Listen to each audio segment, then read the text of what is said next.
All right. Here we go. Hello, everyone. No free bingo spot for anybody. We started at 9:07. That's less than halfway to 9:15. We got everything up and running. The newest episode of Facecheck starts now, week 6 in the books. Digon, Dom, LS here to bring you all the action and the hot takes. There was but before we get into all that, Dom, you have some news.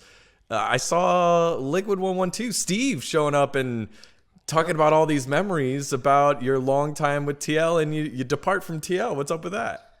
Yeah, I got fired for flaming them too much in the co-stream. It's just doomed for me. That's why I need the subscribers. Well, I saw, was it last week when you said, that was the snoozer of a game to TL, to the TL Twitter, and the TL Twitter said like, it must have been your fans snoring. You must have heard your fans snoring or something. And then you clap back saying, what? Yep. No, I said something about like how I carry their dead ass streaming numbers, but I'm not there to carry their streaming numbers anymore. So I think it's over for them in that regard. But I mean, I just had to so I'm going to be entering contract negotiations, and TL is one of the only teams that has a Twitch contract, like a specific Twitch contract. Other teams, generally speaking, just have no Twitch contract. So when they bring on content creators, it's purely to like work with their sponsors and like promote their brand. Whereas TL, like mainly the people that are on TL are contributing towards their like streaming contract with Twitch. So if I end up not being able to contribute to that, I'm obviously not like as useful to their organization and how like the models run. So that's why I am no longer doing it. Gotcha. Well, best of luck in those contract negotiations. Make sure you sub to both these guys here on their channels and support your favorite content creators. If you want to support me, just follow me on Twitter. There's too many of you that watch this show and don't follow me. No more. Content is free. The follow is free. That's all I'm asking for. All right. Let's hop on into week 6. Yeah, Prime is free. But you can give that to those two guys. Let's hop on into week 6 here. TL, 7 wins in a row. Cloud9, back-to-back losses before they smack the crap out of FlyQuest. CLG and 100 Thieves, they don't know how to win, especially when both of them needed to gain ground in the standings for playoffs, and they both decided to lose. And no one outworks Grayson, Gregory, Golden Glue, Gilmer, a 1-week contract, which I didn't even know that was legal, and because we would have used that all the time on Golden Guardians, and hopefully more for him. What stuck out to you in this week 6 here, LS? I mean, Golden Glue, I think, had a really good game in general. I remember tweeting out about it, actually, at the very end of the game, that I thought like his game was fine. I mean, I think Dom was talking about this on his co-stream, and he even tweeted about it yesterday in reference to like the region overall, that like sometimes though players having really good games is not necessarily indicative of their strength, but rather everything around it is just really bad. I think in Golden Glue's case though, I think that the Zoe performance was really nice. I didn't know about a 1-week contract thing either, so that's kind of news to me. I didn't think that was legal. But yeah, and pretty much that. How about you, Dom? I don't know. I mean, I think the TL being 10-2, I'm just really off put by that. For some reason, I'm just like, when I see TL, it's super uninspiring. It'd be like if Origin was just shitting on EU. That's how I view it. Where it's like, you look at this team, it has so many obvious flaws, and then it's like a team where if you try to mentally compare it to other teams internationally, and you're like, all right, so let's say TL is like the first or second best team in our region. Let's look at another region like EU, for example. And then you're like, okay, who are the best 2 teams in that region right now? Probably have to put Mad Lions up there. What would Mad Lions versus TL look like? Like, how hard would TL get shit on? And it feels like you can almost never see a way where TL would be able to match up against top teams, because when you watch other top teams play, they have like all these set plays that they go to that like give them advantages. So on Mad Lions, they do a lot of like mid jungle like 4-man plays where they'll get priority through mid together, that like they'll control vision towards the side, and then they'll 4-man dive a side lane. And you see these plays against TL, and they will work literally every time. Like there's never a time where I feel like TL responds perfectly or like responds at all to what the other team's doing. They all kind of just like farm, and they're all individually talented players. Brox is pretty inactive as a jungler, and then they just like get to a dragon fight and someone makes like an outplay. Like CoreJJ is playing insanely well right now. I think Jensen individually is playing really well as well. And they're just getting picks, and they win a fight just off like hitting more skill shots than the enemy team. But I don't feel like they have any like recipe for success. Like I don't look at TL and I'm like, damn, I can tell this team practiced together. It just looks like a bunch of good players got thrown into like a solo queue game and they're just playing it out. It doesn't feel like they have like a synergy that makes you a team. Whereas like other teams that you watch, it's like, oh, I can see what makes them a team, like what they've worked on to elevate their game together and like be more than like the sum of their parts. Where I think TL is literally just the sum of their parts. TL literally reminds me of T1 in LCK. I don't know how much you watch it, Dom. In the sense that, like what you're saying, the laners just sort of conduct themselves, and the jungler doesn't do anything because the laners are all self-sufficient. And then they just cohesively beat other people because they're better at like mid and late game. So TL being as high as it is in the region, I think also Cloud9 like dropping games in recent in some of the recent matches, I think that's all obviously like horrifying, and I think it's also like a testament to like stuff that's going on with NA as a whole. And I know you got into this with Voyboy yesterday, right, about Broxa. Yep. And I mean I know that you wanted to do the tier list segment thing on this episode, and so I assume that we're both going to talk about it.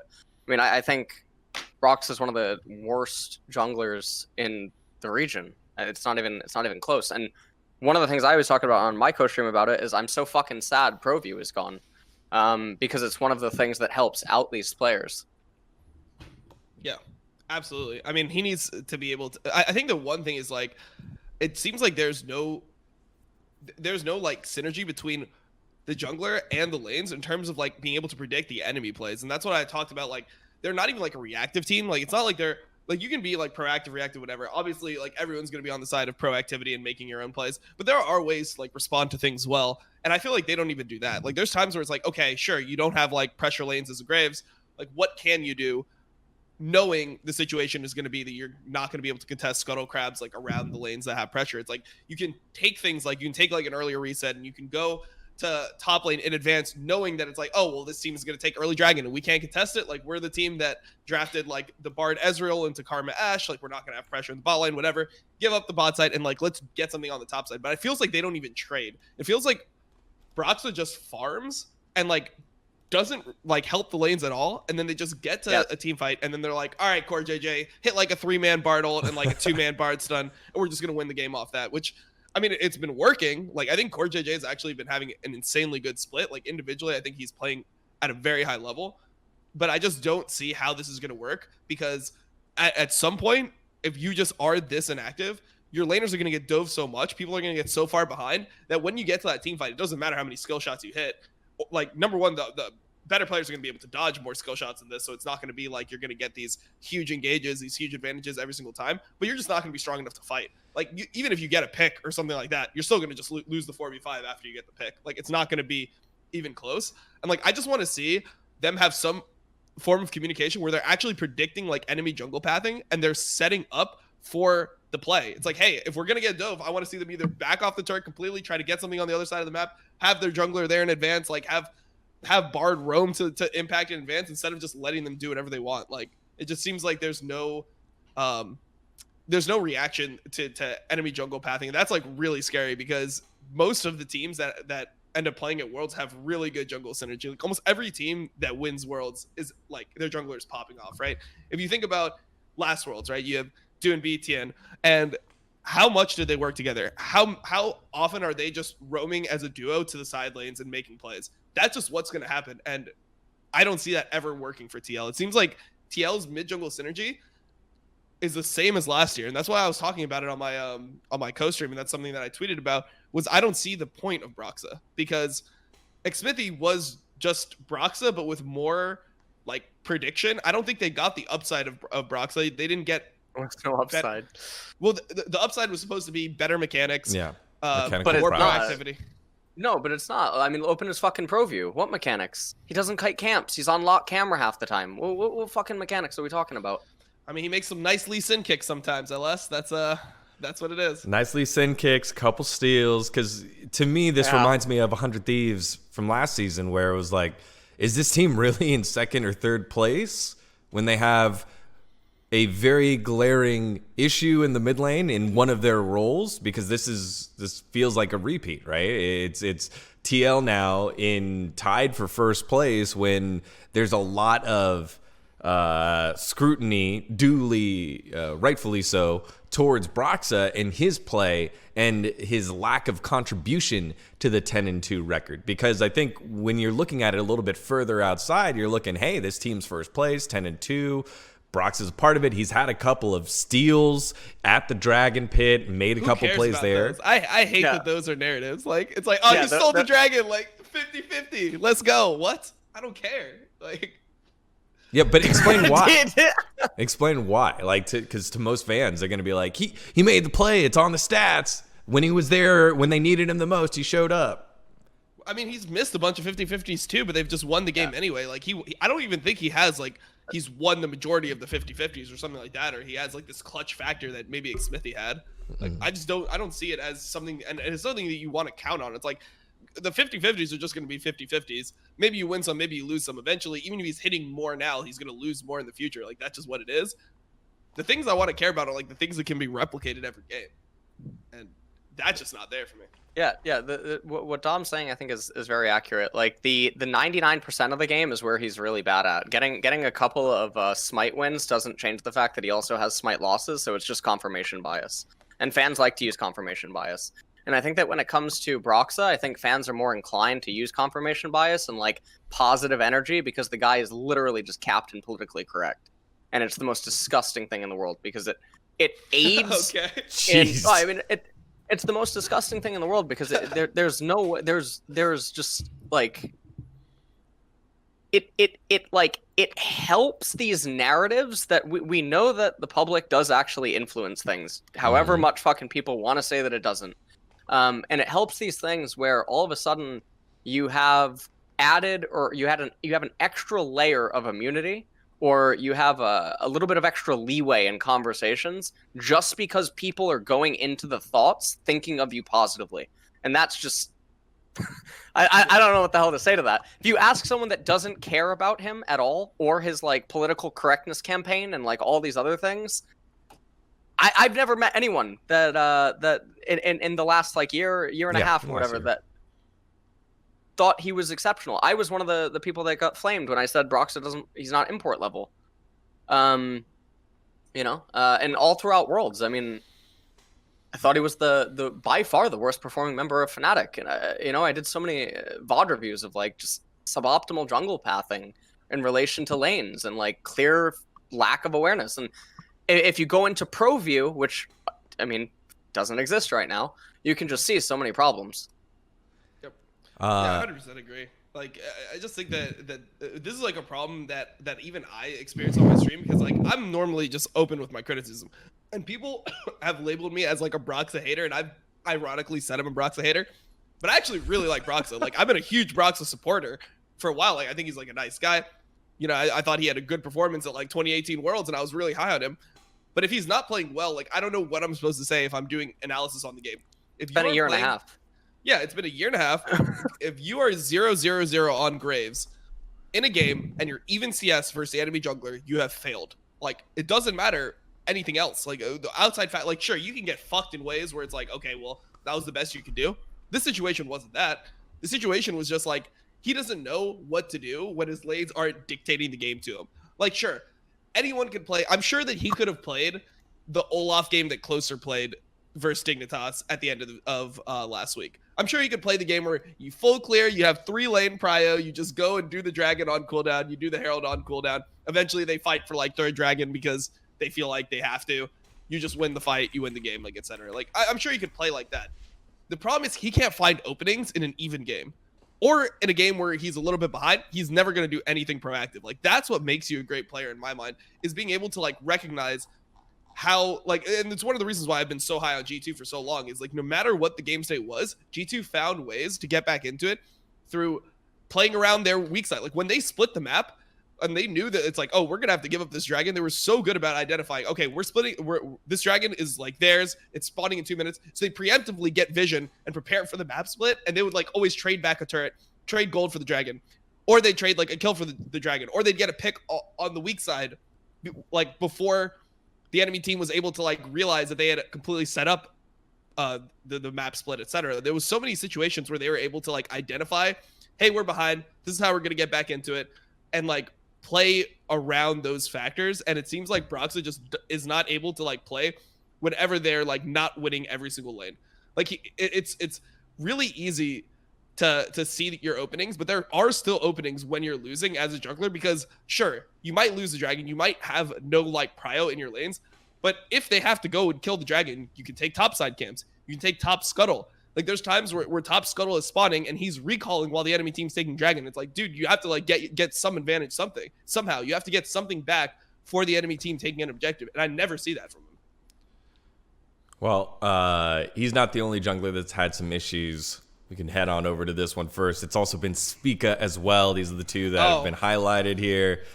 We got him primed and ready to go. Dom, LS, go ahead. How do you feel about Spica, since you're already telling me how you feel about Broxah? I think he's more passable than Broxah. But if you remember, I mean, I gave you the tier list, right? I separated it into letters rather than a 1 through 10, and I'm gonna get into that, like why I did it that way later, once we get to it. I think he's more passable, but I think it doesn't really change the fact. I mean, I think TSM is fucking lost. I think that the fact that they have 7 people or 6 people in their room when they're doing drafts and stuff is horrifying. That is a horrifying thought. You know, the way some things end. And then, I mean, you derive from like their drafting what their ideas must be about the game, and then you think about like, well, what the fuck are they practicing? What are they doing in scrims and all this other stuff? And it's probably like, oh man, it's even worse. So I think that in regards to like measuring Spica, it's a lot. It's even more bizarre because there has been a lot of drafts where it's unplayable with like lane states and whatnot. He does obviously troll, or I don't want to say troll. I mean, he does things that it's almost like he's not paying attention. No, he's not thinking about the okay. It's trolling. Mm-hmm. Yeah, I don't know. It's intentional feeding. He is game ruining. It is negative gaming. So yeah, there's a lot of stuff like that. What was it? The Olaf, right? Where his support's moving towards the blue. You know that the blue is potentially being invaded, and he doesn't approach it the way that like a champion, or like, you know, when a champion knows that you might be in the brush because they do the little wiggle thing. Yeah, they wiggle, they throw the axe max range. They throw the axe. Oh shit! Right. Someone's in here. And the thing is that he's going to blue, so he doesn't need the mana anyway. It's not even like he's like, I need the mana, I can't throw the axe or something. Like, no, what are you doing?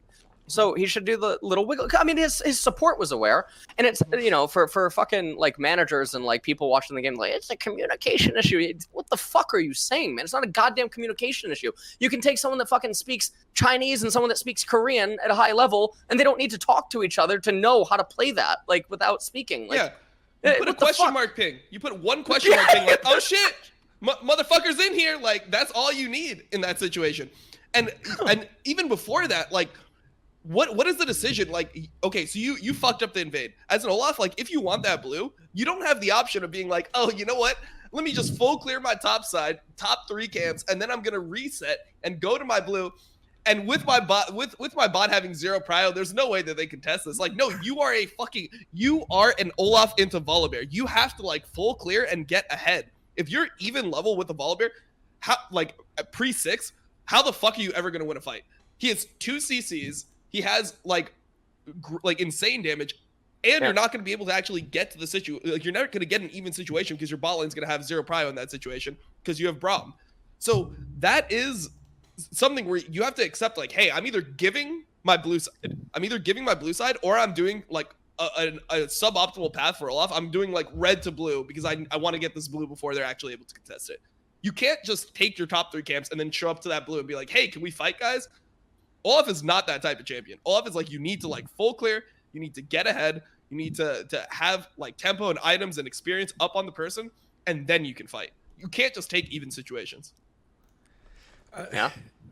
Is this the answer for these two teams, though? I mean, it just kind of feels like there's not much that they could do right now. They can turn to their academy team. I think the Winston, the trade deadline is over, so I don't think you can trade anymore. I think you can sign free agents, which is why Grayson was able to get signed. But like, this is it. This is your Worlds TL or Worlds TSM setup, unless they go with Winston behind them or who's behind Broxit?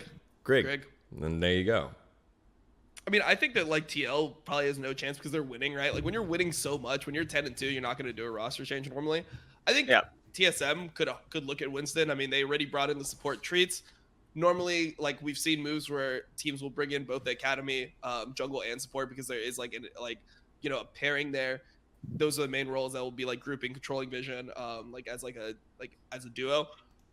So we saw it, for example, with 100 Thieves, and it seemed to work out pretty well when they put in Poom and contracts. Like I think that was a straight upgrade to Stun and Meteos. I could see something like that happening for TSM, but mainly it's just like you have to figure out why, like what is happening with Spica that he is, because it's not like Spica is doing worse than Broxa, right? Because Broxa is doing nothing proactive, so he's doing nothing, but Spica is only inting. Spica is just a pure negative for the team. So like you have to figure out like, hey, what's going wrong? Why are you not able to read these situations? Why are you constantly walking into the entire enemy team alone? What are you not able to identify? Like, or do you feel pressured to make plays because you're on the team? You have to find like the source of that and then like try to see if it's correctable. I think that Spica, I understand what Ellis is saying. I think Spica does have like more upside, but he also has more downside right now. So you can potentially fix him. Whereas like Brox, I feel like is a known quantity. I mean, I've seen 12 games. Like, if you're not ganking in 12 games, you're not doing anything proactive in 12 games. When are you going to start doing it? Like when all your teammates are winning. Yeah, I mean, sure. he's doing nothing. He's doing literally nothing. It's impressive. It really is. It's really impressive. He also loses to Shopkeeper too pretty often, so that's another positive. Yeah. No, I agree with that. Like losing to Shopkeeper, and then also like, I think that he just doesn't know like when his openings are. Like Broxy just can't read openings at all. So he's even like he is even negative gaming at points when his team is winning. And because they're winning so hard, it never actually looks as bad as it is. Like if you put him on like 100 Thieves, it'd be like, oh, you just threw the entire game. Now you just lose. Or like if he was on FlyQuest, it'd be like, oh, well, now you just go next because of the play you just made. But because he's on TL, man, anyone, like I looked at that Graves game that he played yesterday. I'm like, who could not play that Graves game? Like if you took somebody who'd never played competitive before, you threw him in there, they would be able to play that. And I think I think people that would, they would drool on themselves trying to defend him. They would say something like, well, if all of his teammates are winning, he doesn't need to risk anything, or he doesn't need to. I hate that argument. And it's like, yeah, he doesn't need to risk anything. So if there's obvious punishes where he could counter jungle or get more ahead, or actually just 2-3 level lead the opponent because he's not under any pressure. I mean, he should, but he's not even doing that. So the comparison that I like to give is if you put a diamond jungler with all challenger teammates versus like all master tier, grandmaster tier players, right? The jungler's going to look passable. The jungler can actually win the game. Nothing's like a big deal. You put a challenger jungler surrounded by fucking D1 and master teammates versus, all master, all grandmaster, whatever. The jungler can't do anything because the teammates are just incompetent. Or if they do manage to do something, it's often like a testament to their own ability, which I think we'll probably talk about it later. That's sort of like a closer. Yeah, that's the closer thing obvious. Right now. Mm-hmm. Yeah. So it always has to be viewed in relation to the laners, but also the choices that they're making, and then understanding like what their alternative options were at points in games. And when you do that with Broxa, you just end up feeling sad. It's like if I don't know. If you want to wonder what depression's like, it's like try to think about what he's thinking about while he's playing. Jesus All right. I don't know. Goddamn. Well, after all that doom and gloom, let's not forget Week 6 had its ups as well. And in this case, I think it's EG. EG going with the roster swap here. EG toppling Cloud9 after not being able to get it right against the depression jungler in TL, in Broxah and TL in their first match on Friday, but they bounced back on Saturday. Huge win here for EG to kind of probably save them in the standings for playoffs, and also now give them more questions and more possibilities, which is a good thing. It's a good thing, right? So the big move was they signed Golden Glue this week and stick him in the mid lane. They put Jizuke and Kumo on the bench, which now unlocks top Huni. And so they go with the roster of Huni, Svenskeren, Golden Glue, Bang, and Zazel to close it out, and they go 1-1. And in the first game, it looked meh. You know, it felt like Grayson didn't quite get too much to work with, and the top lane, Huni, made a mistake, and it kind of snowballed from there. And then at the beginning of game 2, or against Cloud9, same thing. Huni giving away an early first blood, things settle, and it was one of the coolest performances to watch, especially a player like Grayson, who was able to not just do his role, but affect the game time and time again on the Zoe, multiple bubbles, a dragon secure, and really have a career game to the point where I think maybe Freak pushed it a little too hard, but said what everyone wanted to say, which was he deserves a contract. EG, you better sign him. Guys, how did you feel about this matchup from the EG perspective to start, and we can get into Cloud9 on a 2-game losing streak before they bounce back later? I mean, I thought EG's win was nice. I think, like, in regards to Huni, like, I know he tweeted out after the game, and that's the thing that really just I couldn't fucking believe it. So the question for me is he either oblivious or is he not actually watching his own screen while he's laning? Because that was an abysmal Gangplank performance. I mean, his damage chart at the end is like a byproduct of Gangplank in that team comp, and having a lot of valuable R's, but like his play was awful. You can just go through levels 1 through 6. It's literally just, it's terrible. Overall though, like what you're talking about, it was a good performance elsewhere, and it was an upset. Well, things. Yeah. I mean, I guess Cloud9 is, you know, they're losing some games, and they're looking like they can lose now, which is concerning for the region as a whole. Yep. When they're dropping games to teams that you would never... This would be like... Well, I mean, I guess it's kind of like DRX losing to KT, which happened in LCK. That would be like a worrying thing, but they haven't done anything since. Then they beat Damwon. It would be like Damwon losing to Hanwha Life. You just wouldn't expect it, and yet it did. Mm-hmm. Yeah, I'm pretty worried about... I think that this was more about like how Cloud9 was looking more than EG. Like, I think EG could potentially play at this level consistently, but even if they were playing as well as they did versus Cloud9, I would think that would be like a 3rd, 4th place team. Like, I feel like that's kind of like their peak. Cloud9 looked like they were playing really bad compared to how they normally were. Specifically, Vulcan had one of like the worst games I've seen. I mean, you compare Vulcan Bard to Court JJ Bard on that game, and it was like worlds apart. And that's really, really weird for Cloud9 because Vulcan is normally always so consistent. He's like such a rock in that team. So just seeing him have a really off game where he's missing Bard ults, missing Bard stuns, like not able to get these picks, like you can tell that like EG is still making mistakes that will lose them games versus Cloud9. But like Cloud9 just missed everything, right? Like they're 2-man camping in a bush. So like Svenskeren walks right past them slowly. They miss the Bard Q, aren't able to execute. People are sitting mid lane without flash. Bard ults, misses the ult, they're not able, then they have like the cooldown down. Like if you're playing like that for Cloud9, then yeah, you're not going to be able to be like NA's hope. Luckily for us, they generally speaking have looked really consistent. So you can kind of view this as like, maybe this is like an aberration, it's a one-off performance, etc. For EG, I don't know, like when I see their games, I feel like they make so many mistakes that they should just get closed out. Huni's gameplay was number one, not good in lane, but then also like just the decisions that he made, like in the top 3v3, etc. Going for like the extra kill, like trying to greed the extra kill on Lee Sin and then dying, like that just ruins your fucking lane.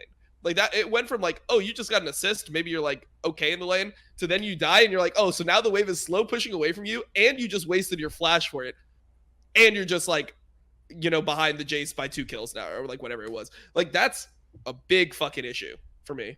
You just don't get it. Who can stop his GP?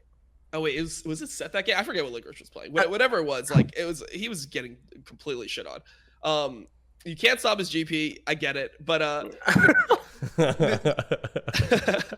no, it's honestly him just scaling. I mean, the thing that ruined the game for Cloud9 was the TP bot. That was when Huni got back into it. He got like 2 free kills. Licorice like flashed into stun, like in the middle of the enemy team, or he flashed in while he was getting like Zoe bubbled or something. Ends up in the middle of the team. Yeah, it was the second game. He just walks in. Huni gets 2 free kills, and then also like the wave was just set up for him, so he could just sit and farm the wave. And then he gained back some of his 30 CS lead, and he actually got the items that he needed on GP. Like he was able to get an early Triforce, so that kind of like stabilized the game. But I mean, even like the Golden Glue thing, like I want to talk about Golden Glue because he got so much hype for this game on C9, but I feel like this is just or against C9, but I feel like this is classic Golden Glue, right? He has one game that's really good, but like the game versus Jensen, I felt like he really, really underperformed. Like people could say, oh, the game is like hard for him, it's not playable, whatever. Orianna versus Zir is not a good matchup by any means, but you can farm it or at least keep it reasonable. He was down way too much CS in the early lane phase. Like he clearly misplayed the early lane phase, and then he lost his flash trying to cancel Jensen's recall. Jensen didn't even ult or anything, and he just got baited by it. Like Jensen just WQ'd on Azir. He burned his flash, and then he dies in the red buff thing, and they like lose control of the game completely. I felt like those plays are just, that's so typical Golden Glue, where he has like one game that's horrible and one game that's like pretty good. And that's why he always ends up being like this middle of the pack. Like, oh, I mean, I guess he's not too bad for LCS, because you look at the performances versus C9 and you're like, oh shit, this guy's an LCS caliber player. But then you look at the performances where he plays against, you know, Jensen, etc., where you're like, damn, this guy's a liability, will lose your whole team the game. Mm-hmm. So where do you end up? You're like, oh, he's just like a mediocre, like middle of the pack average, I would say. 6 to 7. Yep. Yeah, he's like a 6 to 7 mid laner. And it's like, okay, I mean, I guess you get a team there, but like, is he ever going to be able to be a consistent, like, high level performer in LCS? And the answer so far has been no. I think that's fair. One of the other questions that you'll have with this whole team is, what do they do moving forward? Because now not only did they have my boy definitely in goddamn fucking academy jail forever now, and it doesn't look like he's getting out anytime soon. They had more faith in signing Golden Glue to bench Jizuke, who is one player of the week, rather than try to move Bang off of that team. They got to figure out Kumo and Huni as well, and now they've got all these jigsaw puzzles of players to put on in. So if you guys are GM now, if you're Greg Kim, I think Dynasty is his name, Dynasty Kim or whatever, but Greg, GM of EG, Greg, what do you go with? You've got basically 2 set of rosters to move on in with, and I guess 3 if you count Deftly, but it doesn't seem like they're moving on from Bang. You can go first, LS. I mean, I think the question becomes ultimately, what do you value more? Do you value Jizuke or do you value Huni? And I think in that regard, things get weird. I think one thing that NA teams or teams in general won't experiment with yet is also asking players to lane swap.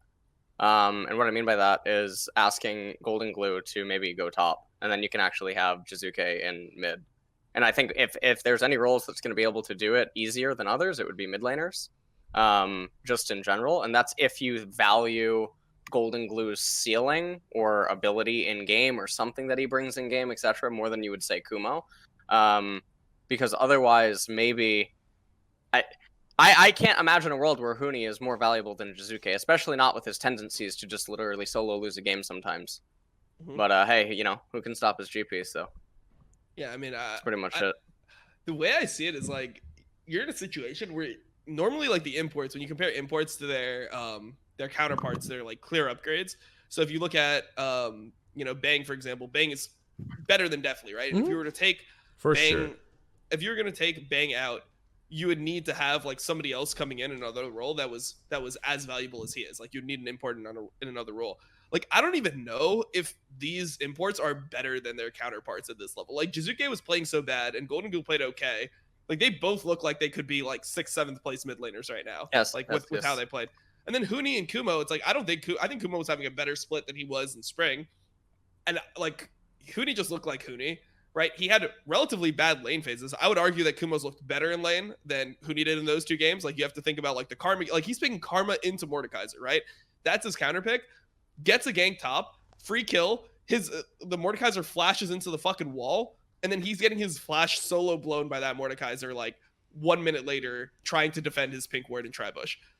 That is not good laning. The GP game was not good laning. So it's like, are these imports actually just better than the NA players is what I'm wondering here. Like, I don't even think that you need to go import plus NA player. Like, fuck it. You could play both NA players if they're better. I think you take all 4 players individually and you just look at like how they're playing and just put the best to it. I don't think you view it as like Huni and Golden Glue versus Kumo and Jizuke. I feel like you view it as like you have 4 players. Huni versus Kumo and Golden Glue versus Jizuke. That's how I see it. I got you. That actually makes sense here because it feels like this was a move that was made to like shake up the roster and give them a kickstart to keep their hopes alive, not necessarily a move for the future and planning things around. It was more like, hey, we're putting this guy in this week to see what we got, and we're gonna just look at everyone individually. I think that's a good take. And then I also think that both of the imports are similar in this respect, where they have higher upside but then lower downside. Both of them can like win you games but lose you games, and both of like the NA players are like more consistent across the board. They have lower highs but higher lows. So in that regard, I think you just kind of look at it like, what team do you want to be? Like, do you want it to be like a super consistent team where you have like stable fucking laners and you just like are able to beat the teams that you're better than, and then you lose the teams that you're worse than like almost every single time? Or do you want to like put some firepower into the lineup and like potentially get some losses to teams that you probably should beat? Like, you might get some, like if you put Huni in, you can get some 100 Thieves losses easy. You can get some Golden Guardians losses. You can get some Immortals losses, even Dignitas losses. Like, you're gonna get some random fucking games that you're just gonna lose. But like, you might beat Cloud9. So I mean, it really just is like how they want to see their team like improving. The Worlds format this year is different, right? You have to. So I think the way that it is in EU is if you don't make playoffs, you're not even eligible for Worlds. Yeah, the playoffs, the qualifiers, correct. Yeah, the qualifiers. So is it the same way in NA? You have to just reach playoffs to be eligible?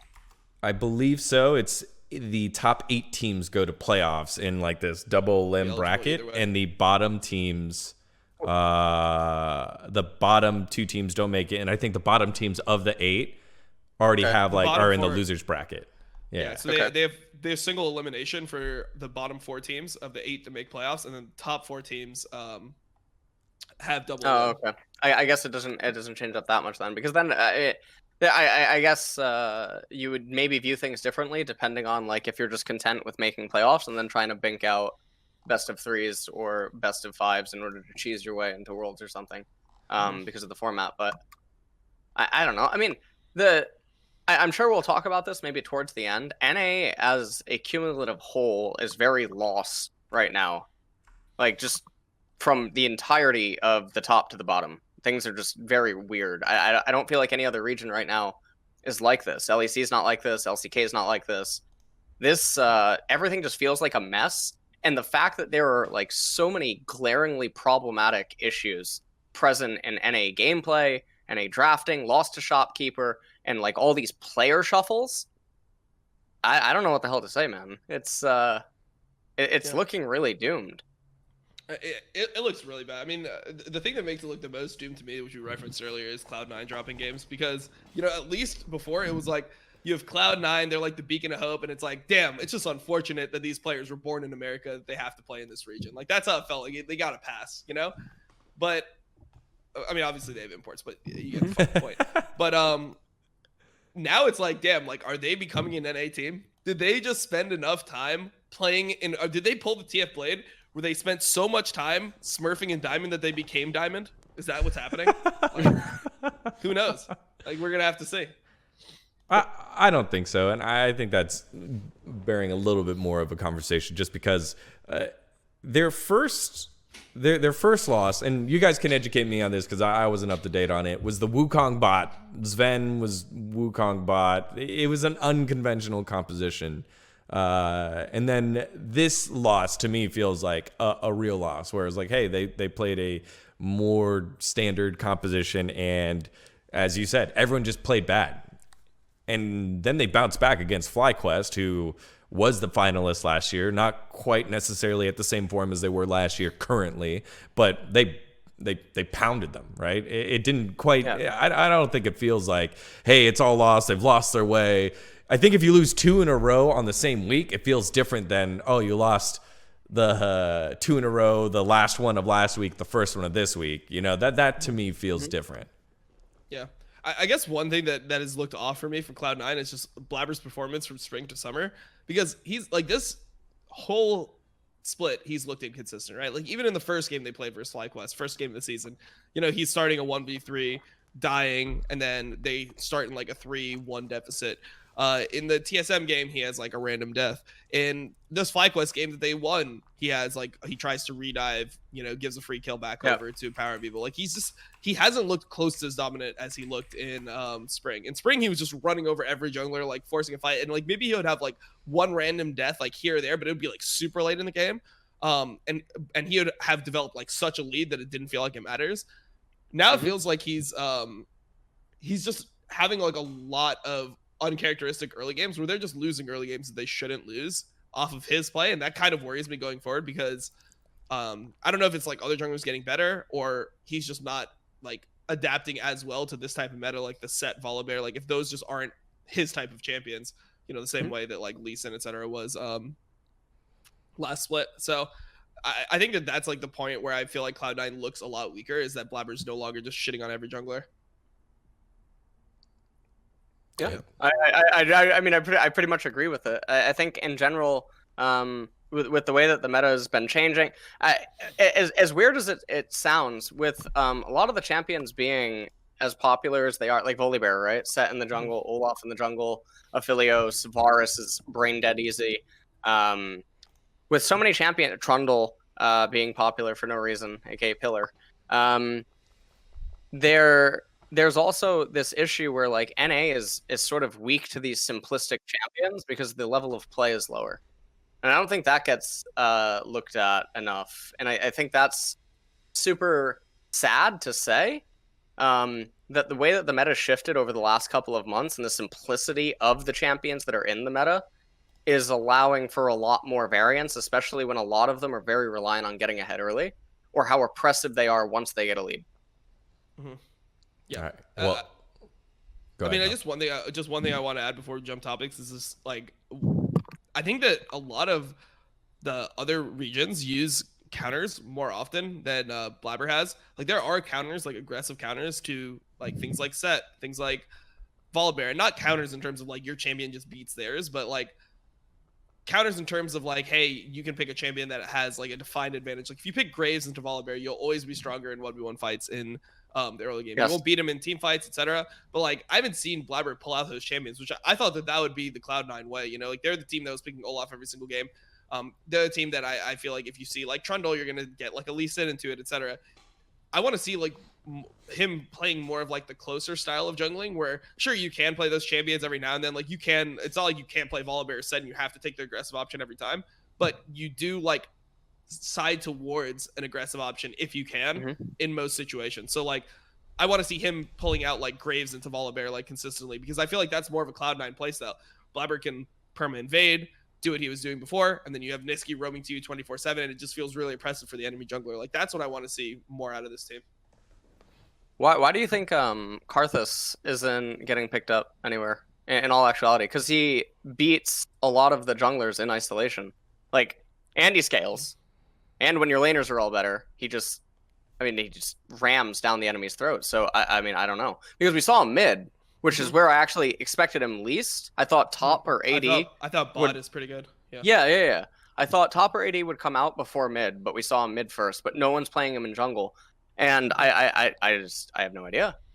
I think that just because of like the fact that like sure you beat a lot of the junglers in isolation, but like the way that kha'zix is the type of champion where you have to play around the fact that you have a kha'zix. Like your laners have to like accept that you have a kha'zix. So so that means you have to play for your jungler. And if you're not good about like defending invades or like, you know, like predicting enemy pathing and like letting the kha'zix farm, and if you're like the type of team that wants to just like play a certain side, where it seems like every team just wants to play like the game correct in NA or whatever. So they're like, oh shit, like if they're contesting dragon, like third dragon, we have to like fight it every time. If they want like the early dragon, we're gonna like look to like fight if we have certain lanes, etc. Whereas Karthus is kind of like you're playing for Karthus's level 11, like in the game. Like that is like your kind of like win condition is you're like, hey, like Karthus needs to be ahead, he needs to get level 11, and like we can trade like early drags for like crabs, or like you can let the Karthus like take the enemy topside jungle for the dragon, etc. Like I think that that's an issue. And then also like because of all the roaming champions, the Karthus players just aren't good enough to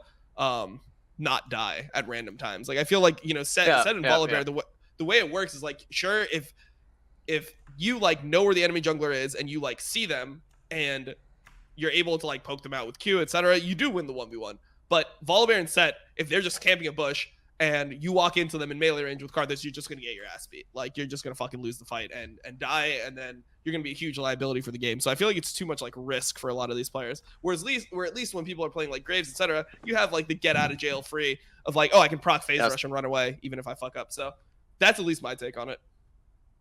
Okay. All right. Well, there you go. I was laughing because I feel like you were... When you played in Twitch Rivals, didn't you play a Karthus game because you're like, Karthus is there, he's good, he's, you know, and I played almost every game. Yeah, in the second one. Yeah. Something that Dom has been talking about for a while now. I feel like we've spent a lot of time on junglers, so why don't we get straight to it? This week's tier list, as we'll be knocking down tier list for the LCS for the rest of the regular season, 1 per week, is jungle. So that's why we've had a jungle-centric conversation. Without further ado, let's show them off here. For a quick disclaimer, one of our experts had difficulty breaking them down in terms of numbers, so we have them in tiers. And so I just went with the order that this expert sent it to me. So don't shoot the messenger. You can shoot the expert here. LS has them in tiers here, so very similar near at the top. But then as you go down, a couple of differences. So that top tier is the S tier. You got Sven and Contracts in the A tier. In the B tier, Santorin, Spica, and Dardoch. And then in the C tier, Broxo, Wiggly, and Xmithy. And we can already see some big differences between ours. LS, go ahead. The floor is yours. Oh, so I mean, I put Blabber and Closer in S or whatever. I think Closer is the best player on his team by far. I don't even think it's remotely comparable. Sure. I also want to say that like the order of the tiers isn't. It's not. You know. It's just random. But the emphasis on Closer is like what me and Dom were talking about earlier, where when all your teammates are boosted, basically, and you're still finding ways to shine in ways that you shouldn't be able to relative to like who you're going up against. That's always a really, really big testament, especially when it doesn't look like the person's just flipping coins. And I think, I always feel like watching Closer is actually really good. He looks like he's one of the legitimately deserving and successful imports that North America has. As for like the other tiers, I guess that'll be a lot more long-winded. So I guess we'll go into it there. And if Dom wants to just pick up off this, I think Sven and Contracts, I mean, it seems like we have them both on the higher end. Santorin, I had in like the same tier almost. But then I just thought Santorin, FlyQuest is sort of interesting to me in that it feels like their team cohesiveness is there, whereas the other teams don't have that going on.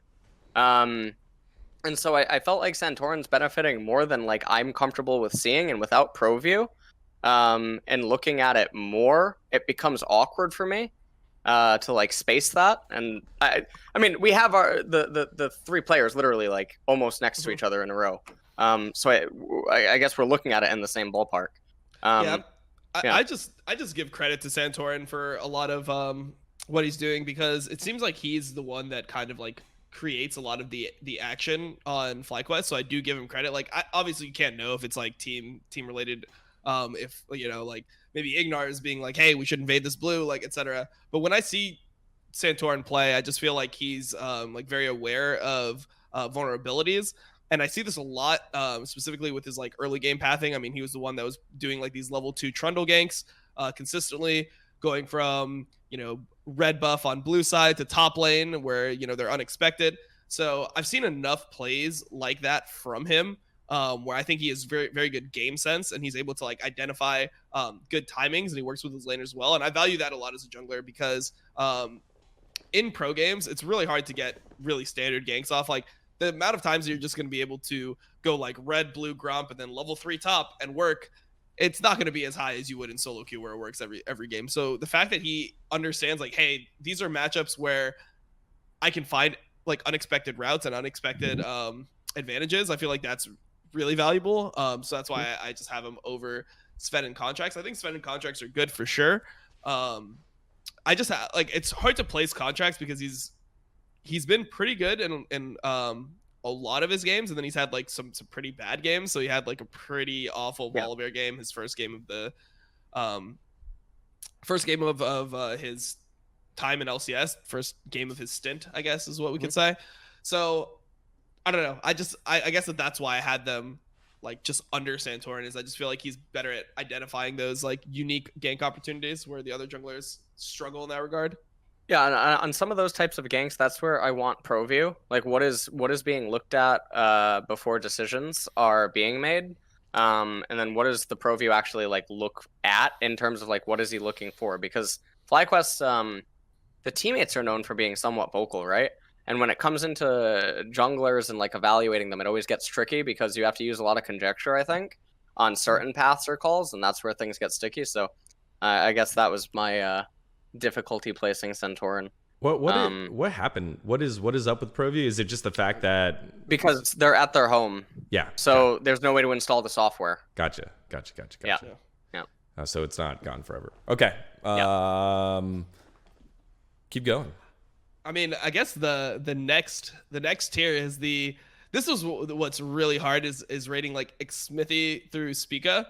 I mean, I guess the one that we're way different on is Spica and Xmithie. Yeah. Like those are the two where we're really far off. So I mean, I think like just the way that I see Spica, the reason I have him on 10th is he's had like some okay games, but if you look at how many like abysmal games he's had where he's just solo running it, so you go back to like the Volibear game versus Cloud9, the Kane game that he played versus TL at the beginning of the season, the Graves game that he just played, where he pretty much just like, I think it was versus 100 Thieves, where he's just into the whole game. He's 0-5 when they win the game. The last Olaf game, like he's had so many games where he's just solo losing the game, where I can't really put him anywhere. Like I don't know who I can say shit like he's better than them, because how many junglers have actually inted their team as hard as Spica? Like he has been merciless this split. So yeah, I like to hop on this. Like again, the tiers don't have an order, so like we could put Xmithie and Spica like top and below each other, right? So I think that it gets kind of weird for me. Spica, I feel like the setup that he's handed with in a lot of the games is really, really poor, and I think that there's more upside. It goes back to the thing that we were talking about between like Spica and Broxa, why I think that like Broxa is more doomed long term than say someone like Spica was. Even just using like recent games as a result to that. And I think that like TSM as a whole is clearly so lost that if you look at their drafts and then extrapolate that and think about what they must be practicing, I think things are even more hopeless. So Xmithie for me, I mean, he was someone I always dissented against, especially when ProView was really popular. Or just anything that would give insight. I never understood it. I've never understood it for 2 years. I remember I remember having I had a call with Steve. I want to say it was 2.5 years ago. Let me think. Was it 2.5 years ago? Were you the reason why they moved on from Xmithie? Because Steve called you? No. I'm just kidding. No. We were talking about like players on teams and stuff, and he mentioned Xmithie to me. And he made a comment about how Xmithie's really important and good, and I just thought to myself, like, based on what? Like, in the call, and we didn't really get into it or talking about it, but I've never understood it. I've really, really never understood it. It's like Broxa 2.0 for me. I just really don't get it at all. Like, what are you watching when you think he's good? Because he doesn't have mechanics. at all. He plays like locked camera. He always feels, I don't know how to like explain this. It feels like he's slow. Like his gameplay is slow motion.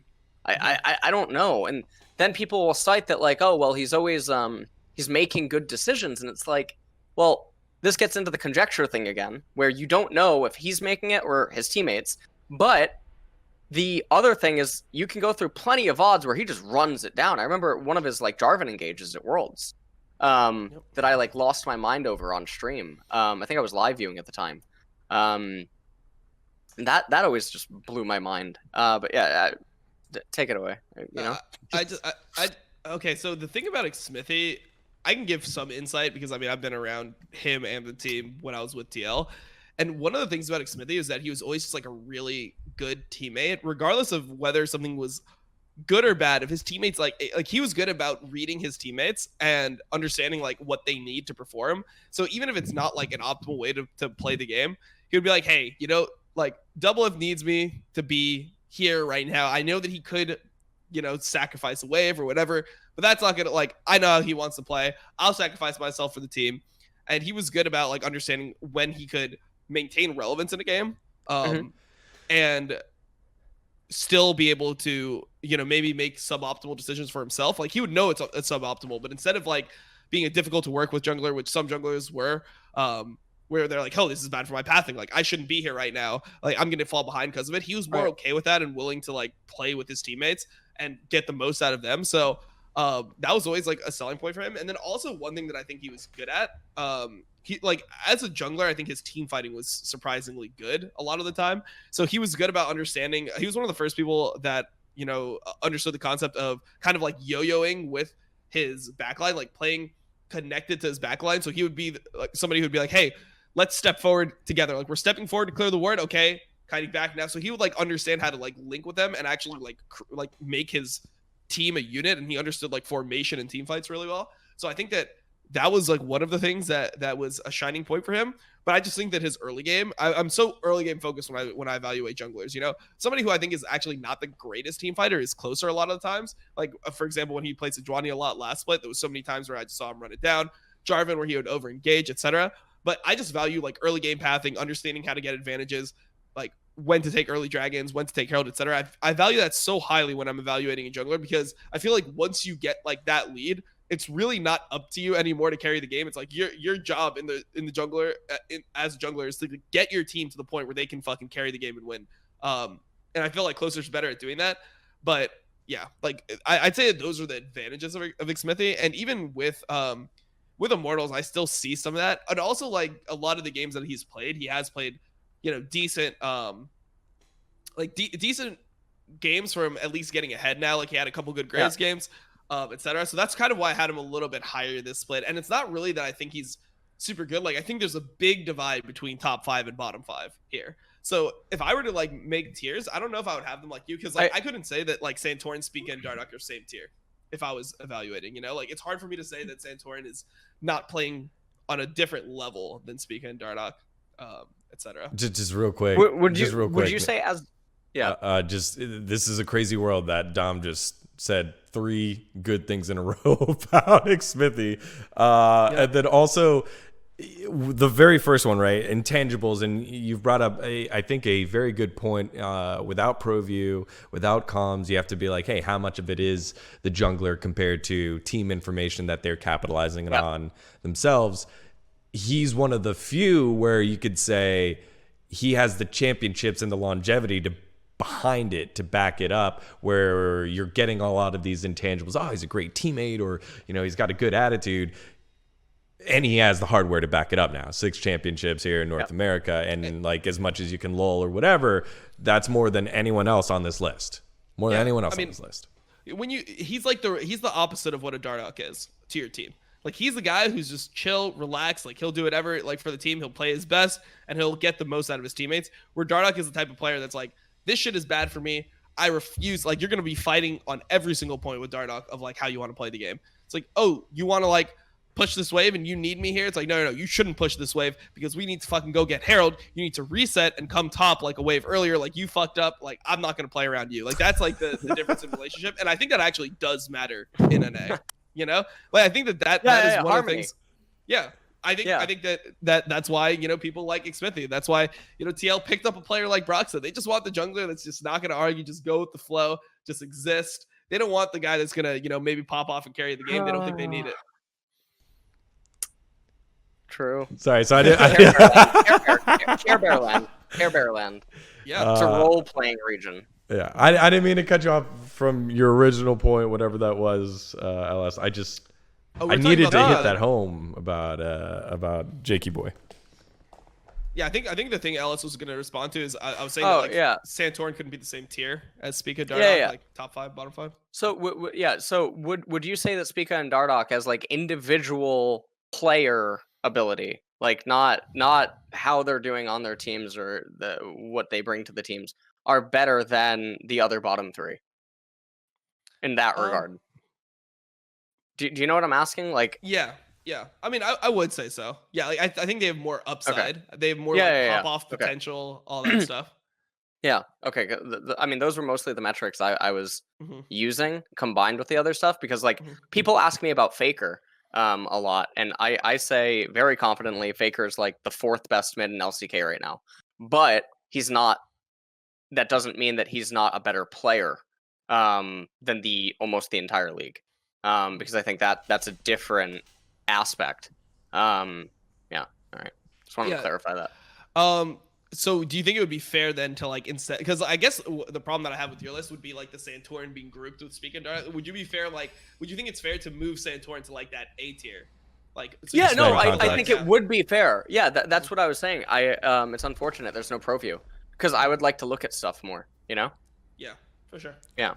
Yeah, because to me, kind of like the way that Xmithy gets all the props for a lot of the glue stuff, like Santorin, again, same guy, been around for such a long time and has just been consistently, and we've talked about it, and so this is the on episodes past where it's like, hey, this guy's consistently a top 3 jungler, like for the last 2-3 years now. For FlyQuest, this is the first time we've had a contrasting opinion, and it's not even the top 3. It'd be he at best currently 5th, right, or that 3rd tier of yours. So that to me was a pretty jarring thing to see, but with the context that you provided, makes a little bit more sense. Yeah. What about Degon just being like the Riot? Degon is just, he is literally Riot. That's how they would rate that's how they would rate Broxa. You know, they're like, oh, you know what, he's on a winning team. How low could you put him if they're 10-2? That's actually what it is. It's like, I looked at this. The only thing I would change is maybe Juanito and Broxa, but like one looked really bad in their loss. He looked really bad in their loss. He looked great in their win, but he looked really bad in their loss. Like I don't even think he looked that bad in the loss. I think he looked terrible in the loss. Like which one? Like you're saying the loss versus TL or which game? The his first game, right? The first game that you brought up, the Volley Bear one. Well, I mean, we just saw like Contracts versus Broxa, right? And I felt like Contracts made all the early game plays, right? Like he's the one that's in the enemy jungle invading. He's got a level lead, a gold lead. He's a farm lead on Broxa as Lee Sin while taking dragon, while ganking as well. So, Mads was, I think, at 3rd dragon. It was second dragon. He was like 100 CS. He was down 14 CS to Juan and like 0-0-0. And I was like, well, I mean, he's Graves. Like he's kind of doing his job. I mean, but that's not Graves' job. That's like the thing that I hate that becomes. Is it not? Like, because I feel like you're a marksman, you could just scale, right? From the jungle. but you're not actually like a marksman because you don't have range. So like on Graves, like you actually need a CS lead. Like to be relevant in the game, you need to be ahead in some regard. If you're even with the enemy jungler, I feel like you're gonna get outperformed by pretty much everything. So like, I mean, just if you think about what a Lee Sin can provide in a team fight and then what a Graves can provide in a team fight, Graves is pretty much pure damage and a smoke screen. Whereas like Lee Sin can make a game-winning kick. A Volibear can frontline, can actually like CC people. I don't know. I just think that the Graves is actually like one of the worst picks to be late game scaling. You got to snowball it. Yeah, I think you need to snowball him. That's why I'd much rather see him on Lee Sin, because Lee Sin can at least provide something to a team when he's behind. Like you can be 0-0-0 on Lee Sin and still provide like a game-winning kick, right? So, yeah, I guess it's just I just don't see the value out of having him on a pick like Graves. Like I would want Broxa to just be like the set Volibear, Lee Sin only guy, like Trundle when needed, etc. I mean, yeah, those champions would allow him to just sort of do less. I mean, they would let him do less with less responsibility. And that's what I was alluding to earlier with like the meta. It's not that you can't play carry jungle champions or like power farmers that require you to do many things. But yeah, I don't know. I think no matter what though, there's no way for TL to pretty much the do same anything. thing. Yeah. I don't think there's any way for TL to do something super meaningful. Come like groups at Worlds if they make it. Yeah. That's the sad part. Is that our team that's supposed to be top 2 in the region, you just have no hope for when you compare it to other teams in other regions, right? Like if Rogue went to Worlds for EU, I'd be kind of excited to see how they played. It's like, how good is Larson? Is Larson just going to be able to just like shit on these like Worlds caliber mid laners? Like he looks like he could be up there with like some of the best mids in terms of like his lane phase and his team fighting. Like he's up there, right? You did this on purpose, dude. You just incited all of Twitch chat. Now here comes all the Rogue fanboys at Rogue _world _champions. Yeah, no, but those teams you just have way more hope for when you watch them than TL, and it goes along with the point that I made earlier during the show, which was how it would feel the same for EU. Like if you're an EU fan and you want to imagine how NA fans feel about TL, just think about if Origin was tied for first in your league and they were most likely going to Worlds. That's how you would fucking feel about TL if you were from NA. Just a couple quick notes. Lee Sin is Brox's most played champion, 3. He has Gragas, Sejuani, Elise at 2, and then Olaf, Rek'Sai, and Trundle at 1. So no Volibear presence quite yet for him. And just another note, I completely forgot. Team Liquid and Cloud9 both clinched their spot in the playoffs already with how bad our bottom teams are doing. That's Dignitas and who's Dignitas and Immortals down there at 3-9. Yeah. So Cloud9 and Team Liquid at least guaranteed a spot in it. You assume they're going to be the top 2 seeds. The way that it's a 3-game gap to TSM and and then a 4-game for Evil Geniuses, FlyQuest, and Golden Guardians. Yeah, I mean, there was one thing I wanted to actually ask LS about. I know we don't have a graphic for it or anything, but who do you think are actually the worst 2 teams in NA right now? Because there's a lot of teams that are, so like the bottom would be Immortals, Dignitas, 100 Thieves is down there. CLG. And CLG, I think, looks pretty fucking bad, even though they are 5 and 6, right? So, or are they 5 and 7? They're 5 and 7. Yeah. So, so they started 4 and 2, and since then they've been 1 and 5, obviously. So, who do you think is actually the worst 2 teams in NA? Like, do you think Dig and Immortals are worse than CLG? I think CLG is bottom 5. I think that they hover in that regard, and I think that they have a lot of very obvious issues that are not easy fixes, and I think that that's obviously really weird. I'm just looking at the standings right now. It's really hard, right? Like that's like why. Yeah, I think it's like, who are the bottom 2 teams? Who is it? I think it's. Oh. What do you think? Here, I'm gonna pull it up for those of us playing at home. I think they're all so close, and that's what's awful. This is like that LCK thing where like 5 teams were basically neck and neck with each other, and they just couldn't do anything.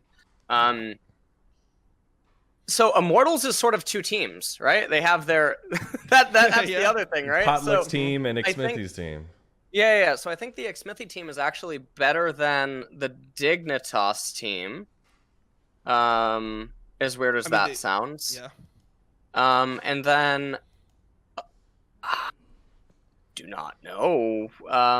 See, this is why I think it's so weird. I think this is one thing that I was considering, because I was asking myself the same question, which is why I asked you, because it's such a hard question to answer, and it makes me wonder, why do we have 8 teams in playoffs when there's a clear top 6 and bottom 4? Like I can say confidently, I believe that Golden There's the Guardians, bottom 5. No, there's the bottom 5. Well, I think that Golden Guardians is clearly better than CLG, 100 Thieves, Dignitas Immortals at this point. I'm confident in saying that. I wouldn't. Golden I don't think Guardians? I'd actually say that. Yeah, I don't think I'd say that. I think in like a best of 5, I think drafts are really big, and I think closer can only do so much.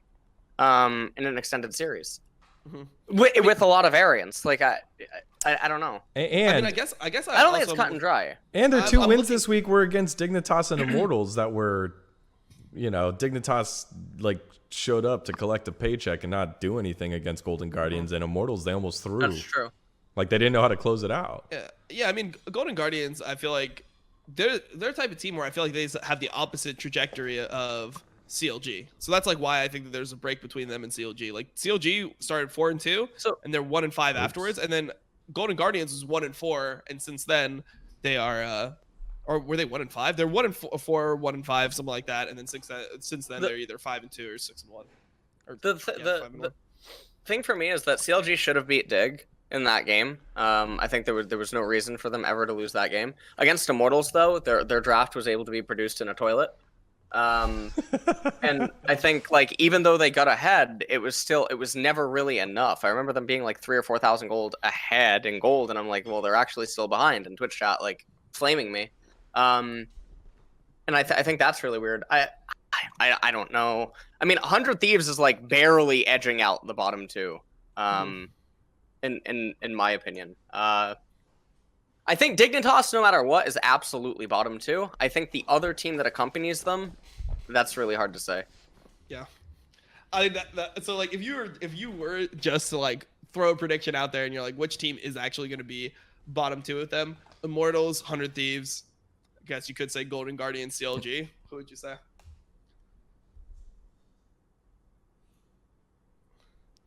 Oh God. I'm putting it to him, man. I gotta get the answer. Hold on. What are the remaining matches? Hold on, one sec. Let me look at this. Or do you just mean in skill level, not like what the end standings are gonna be? I mean like what the end standings are gonna be. You're gonna mean okay. Yeah, so it does matter like strength of schedule looking at it. Well, CLG has some nightmares coming up, but they also have some good ones. I mean, I think that's the thing about CLG is CLG's lost in the second half a lot of the games that they probably wanted to win, like the fucking Immortals game, etc. Yeah, the Immortals and Dig game. Yeah. You lost the Immortals and Dig game already. It's like, so now you got the fucking C9. I mean, TSM is whatever, right? I guess, but you got the fucking C9 TL coming up, gonna get clapped. I think it's CLG or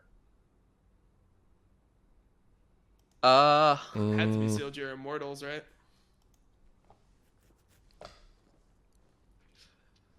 This is a hard hit question. It's CL. Come on, dude. I mean, Golden Guardians has a rough schedule too. Yep. They could blunder against everyone and lose. They actually have a pretty rough run. Definitely, Golden Guardians has a rough run, but then they have a. I think it's CLG over. Yeah, that's true. So it's very hard for them to end up actually at the bottom. I think it's CLG or Immortals has that. CLG, Immortals, or 100 Thieves is the final one, but I don't know which out of them because they all like place each other. They all face each other, So it's. It's the guess. You don't have to be right. Just go with your gut here. We had enough. Like, what was it? 3 minutes of waffling here. Come on. Okay, hold on. Oh, Dom, hold on. You say yours first. Hold on. Okay. So this is like the question for me, right? I think that CLG is in the bottom 2 teams right now. I think CLG, Dignitas are the worst teams in the league. Week 7 decides it. CLG, 100 Thieves. Whoever wins, the other one is bottom 2. Oh, so you think Immortals is better than them? I think Immortals can actually like. Jesus. The problem for me is this, right? Like this is where it gets difficult for me. I think that Immortals is better than CLG and 100 Thieves, but for me the question is, are they going to be able to win enough games to catch up with are they going to actually get 2 wins out of the last 6 to even like tie them? Could they get 3 wins out of the last 6? I think CLG and Dig are the worst 2 teams. That's my interpretation. I think that those are the 2 teams that are going to be out. But I know that LS doesn't want to become lost sponsor here, so no. It's not that. It's about the schedules, but also here's what's going through my mind. Even if Immortals suffers losses, I think the players they have more on the line than CLG, who could maybe just implode, and 100 Thieves, who could also implode. Because these teams are already having they're having roster swaps. CLG is now coming off of 2 losses that they should have, in theory, won. What is that doing to their mental behind the scene, right? I think there's a lot. So I'm factoring in a lot of psyche to this, where I think that Immortals has more potential upside, and the fact that CLG and 100 Thieves can actually break each other's back next week, I think is huge. I don't give credit to CLG or 100 Thieves to not mental boom in the last 3 weeks. Yeah. I feel like 100 Thieves is probably mentally a lot better, or they're a lot more okay than CLG right now. Yeah. Because 100 Thieves, their losses, they lost to TL this week. Who was their other loss to? Is it TSM? Because they went 0-2. It was TSM. And those are so they lost to TL TSM, right? They haven't lost a bad team in a while. Plus they had they won versus Cloud9 recently, and I think they had a 2 a week that week as well. So I feel like they're mentally more okay than CLG, where I feel like CLG feels like they can never win a game again. They're like, dude, we just lost to fucking Insanity's Kog'Maw on stage. How can we fucking win? It is actually just doomed for life. So that's why I just believe that CLG is going to end up bottom 2. I just feel like they're so bad that they might not win another game. I would not be surprised if they end the season 5-13. Or 5-13. Yeah, I would not be surprised. I mean, they don't have any easy games, as LS has already said. So I think it's Immortals. I think it's Immortals and CLG. I think Dignitas swap back in lore low, and they'll scrape by because I think Johnson and Afro are playing too good to get themselves out. Whereas I think also Immortals dug themselves too big of a hole. If you went the worst 2 teams, it would be I think it would be Dignitas, CLG, but I think Immortals has too big of a hole, so to climb themselves, to pull themselves out. So I think I'm going with Immortals and CLG on the bottom here, because CLG has already played those bottom teams except 100 Thieves. So there you go. Yeah, could be right. So the playoff picture starting to shape up here. Again, slightly elongated because you got the 8 team playoff I will say, picture. I think the player, if it wasn't about where they're going to end up in standings, I don't think that of the same teams. I think the teams have more ability than what the results in the end of the standings might actually suggest. Sure. So who do you think are the worst 2 teams then? Just purely no schedule. That should be easier. Yeah, that should be easier. I think that's Dignitas and Immortals. Oh wow. Okay. I would have went Dig CLG. Yeah, I would have went Dig CLG. Yeah. Yep. I don't think Well, CLG just lost to fucking Immortals, man. Come on. They got clapped by Immortals. They had 22 minutes soul. Come on. Yeah. That team is booty. That team is ass. Yeah, in the highlight of all that, it was Immortals and Golden Guardians. That was a big playoff battle that I think went kind of under the radar because the playoff number is so much lower, right? You get 8 teams in, so you're really looking for the battle for 9th. And honestly, I'm just happy we get more co-streaming for playoffs. Sure, make it a 10-team playoffs. I don't give a fuck. It's not like any of these teams are going to do anything at Worlds no matter what. Both those guys get in there. But the big thing that came out of this Immortals Golden Guardians game, as well as the Golden Guardians Dignitas game, was the big tweet of the week right here. Tanner Time popping off, Dub Nation track jacket. No kittens were hurt in this photo shoot. Miss me at Dignitas. And shit. One of the things that you just love about it is at least we got attitude in our North American mid laners. They're not afraid to take shots at it. Everyone's turning into a robot with all the PC answers. Not everyone can be a Lorem. Here we go. Tanner Time still holding Golden Guardians together. Currently 4th, even though they're listed last in that. They're currently 4th because a bunch of teams 6-6. You win some, Yeah. you lose some. Hey, I just think it's fucking crazy that DeMonte and Phoenix played a whole split. I mean, obviously Phoenix was playing 80 at the time, but you get the point. These guys played a whole split behind Froggen with how Froggen played in spring. I can't believe Froggen got that many games when they had DeMonte behind. Like, they didn't even try DeMonte when they were like not even making playoffs. They were on a huge loss streak, and Froggen was playing poorly. They didn't even give DeMonte any credit. So I respect this tweet. It's like they definitely undervalued DeMonte on that team. Imagine you go to Worlds with a team, and then you're hard relegated to Academy, and he was put in fucking contract prison where he couldn't even talk to other teams until it was way too fucking late. So he gets benched for Froggen when he's probably a better player. And then, like, they're not even using Froggen anymore. Like, I'll take this tweet, man. Take shots at your old org. Yeah. Rare that think, you get to see I that. think tweets like this are good. I think tweets like this are good. In regards to all of their skill levels, I mean, I don't really... I don't think there's a very big discernment. So I think that, like, something else has to be going on.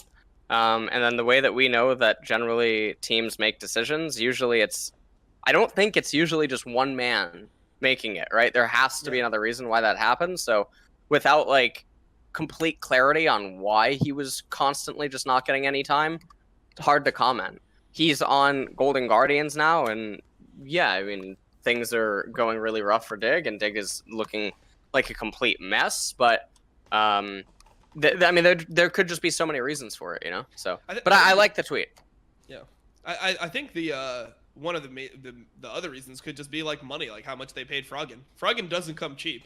So if you're paying Froggen like a huge salary, and like, you know, DeMonte's on one of those, you know, younger player NA mid salaries, which is like, you know, you have a 200 grand salary, you have a 500 grand salary, you're gonna want the guy that you're paying all that money to like actually perform. So yes. Yeah. We're not at the point yet where it feels like we can waste money on the bench like they do in traditional sports. You know, if you got a guy, the rookie that's coming out of college, he's doing better, playing better than your starter that you just signed to a $10 million contract. Well, you bench him because you got to win now. We're not quite there yet. We're getting there. We're not quite there yet. One of the cool things that I'm maybe looking forward to is if contracts start getting scaled back. And I think that would actually be a really healthy thing if it starts happening. And the reason that I think it would be healthy is because then these whales on paychecks that just don't deserve it and they're not good enough. I'm not referring to any players right now. Yeah, I'm just saying like in general. Yeah, No. Well, the whales don't care and they don't practice. But I think that like one of the things I was mentioning about like the Immortals players right now on the Academy team is they have a lot more going for them. But another thing that we've noticed is Academy players are not necessarily worse than bottom tier LCS players anymore.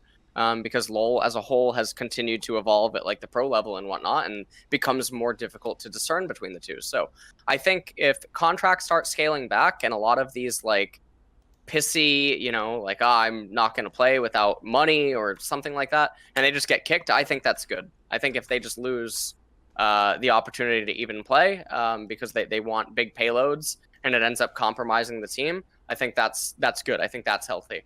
Because I think that third league and academy needs to get looked at more, and I think that coaching staffs and infrastructure, which we talked about 2 months ago, Dom, that needs to have an entire fucking overhaul.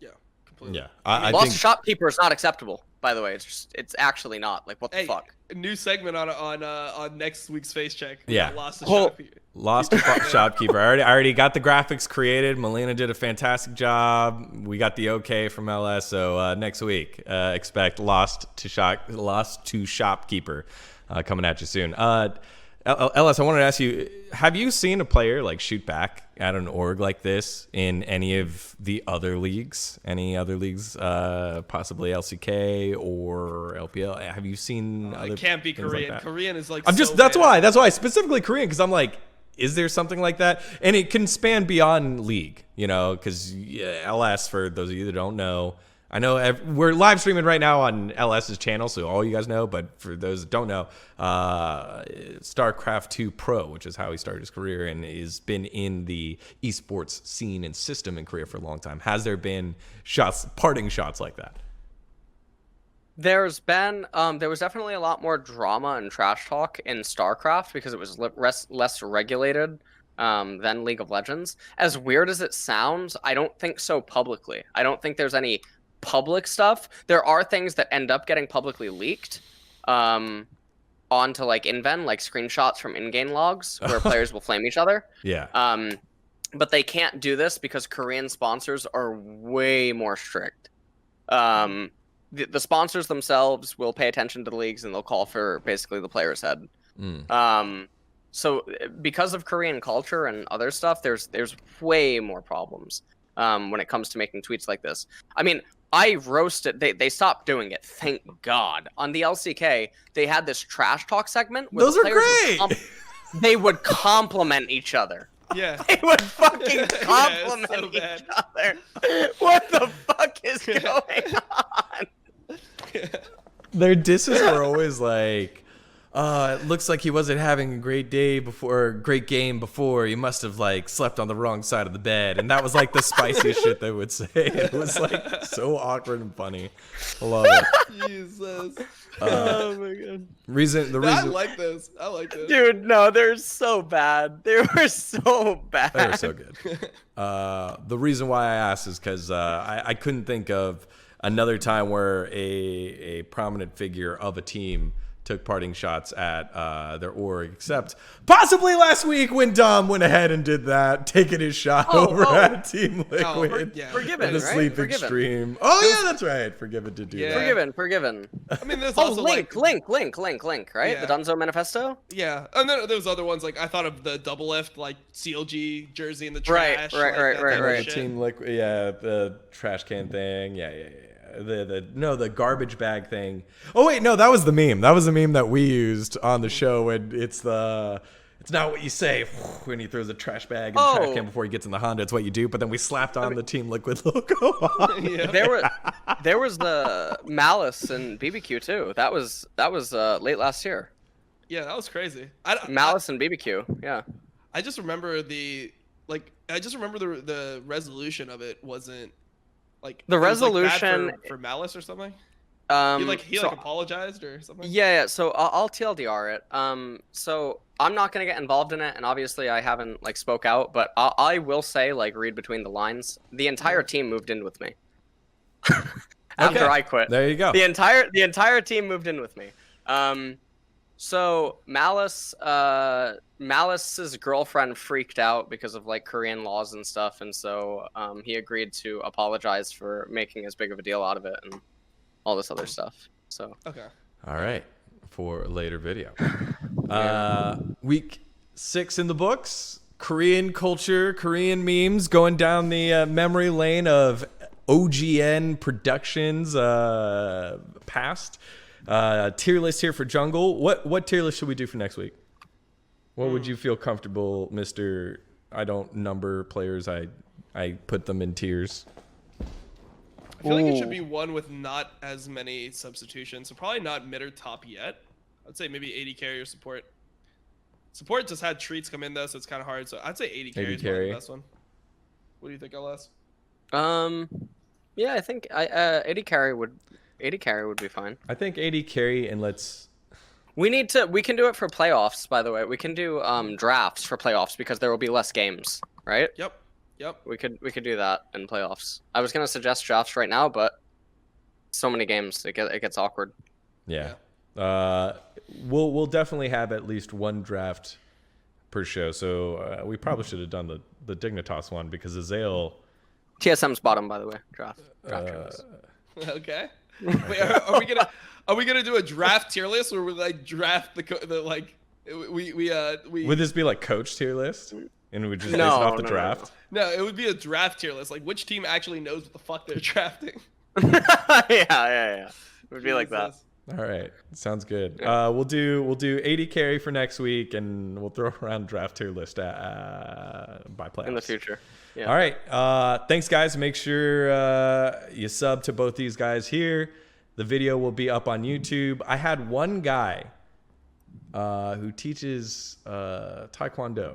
Did a little research. He teaches Taekwondo. Messaged me. He said, "Why did you fucking lie? You said you're gonna put it on Spotify, and you didn't. You liar." I'm not the one that puts the episodes anywhere. So if you want to go ahead I'll and get my come new at, editors. I'll get my new editors. yeah, if you want to come at Facecheck with an attitude like that, go after Dom and see what happens. So True. Yep. And my DMs are closed, so I'll just fucking ignore you. You don't exist to me. There you go. Just know that. Okay, perfect. But again, for those of you, I know it comes off as like, hey, maybe, you know, a little entitled or whatever, but we appreciate you. We'll get it up as soon as we can. And yeah, love hearing from you. I don't mind hearing from you if you're not being a donkey. So don't be a donkey. That's how we're going to close out this episode. All right, guys. Catch you next week. See ya.